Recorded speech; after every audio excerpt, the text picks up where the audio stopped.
Put it there, Louise. Put it there. Your name is Louise Beavers? Bit younger. A bit younger, huh? Well, a bit younger to you, too, huh?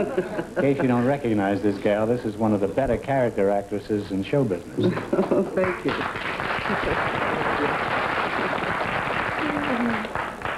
Your name is Tom Yanga, huh?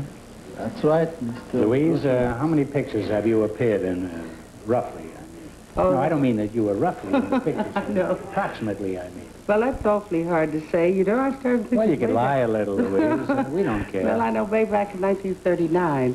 29, I mean. So, you know, that's 32 years ago. Yes, it is. So it's kind of hard to remember them all. But Well, some of the more prominent ones. I was in Reap the Wild Winds with Mr. DeMille and Good Sam and Mr. Blanding's Built His Dream House.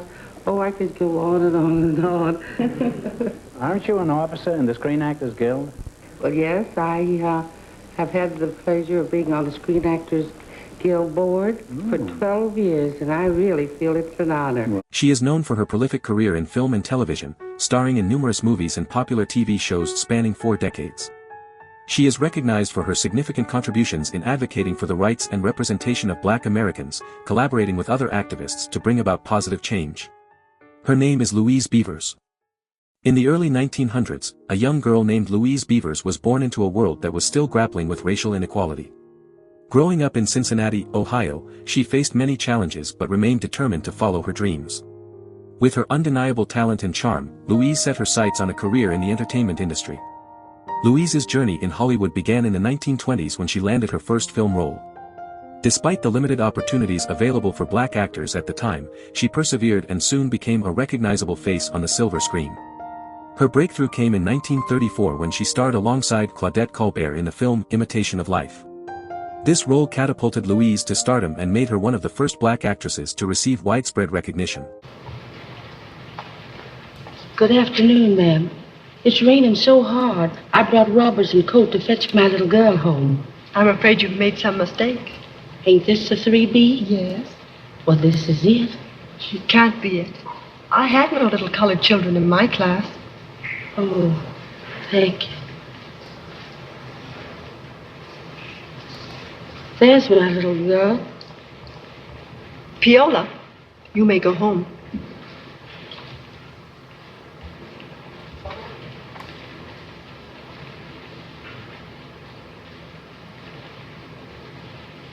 Gee, I didn't know she was colored. Neither did I.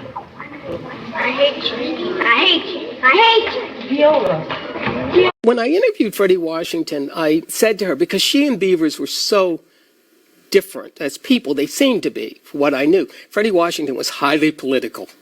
Yes, highly right. political. Yeah. And she was highly intelligent. And I said to her, well, how did you get along with Beavers? What did you think of her? And I didn't get the answer I had sort of expected. She said, oh, I like Louise a lot. Yeah. She said, I really liked her.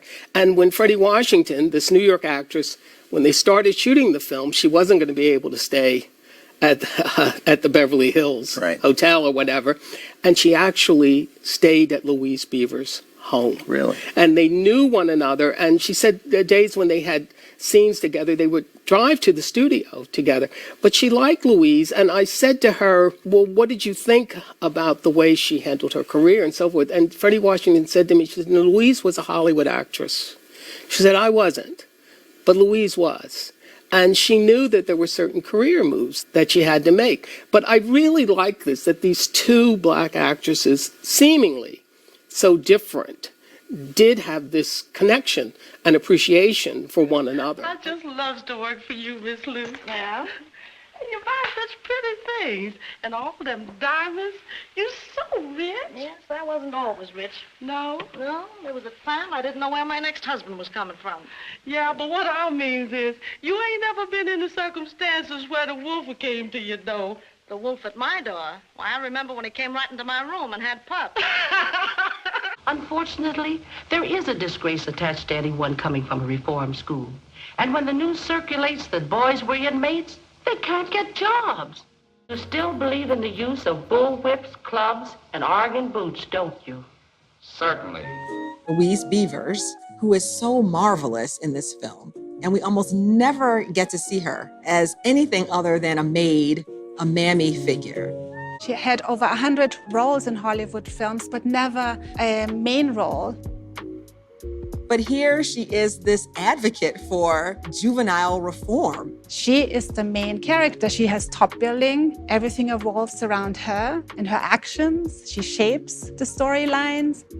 And she is very well dressed, respectful, respectable, takes on a leadership role, and is really challenging the system. It's only natural that you men should sort of resent a woman being appointed head of this institution. So seeing her as a woman hero at the same time that you have a character like Scarlett O'Hara. You have Louise Beavers discussing systemic problems within society. Guards aren't going to be guards anymore. They're going to be supervisors. Throughout her career, Louise Beavers was not only a trailblazer but also a symbol of hope and inspiration for many. She used her platform to challenge stereotypes and advocate for better representation of Black Americans in the entertainment industry. Her performances showcased the talent and humanity of Black actors, breaking down barriers and paving the way for future generations. Louise Beavers left an indelible impact on the world of film and television. Her legacy serves as a reminder of the resilience and determination of Black actors during a time of systemic racism. Today, her contributions continue to inspire and empower those who strive for equality and representation in the arts.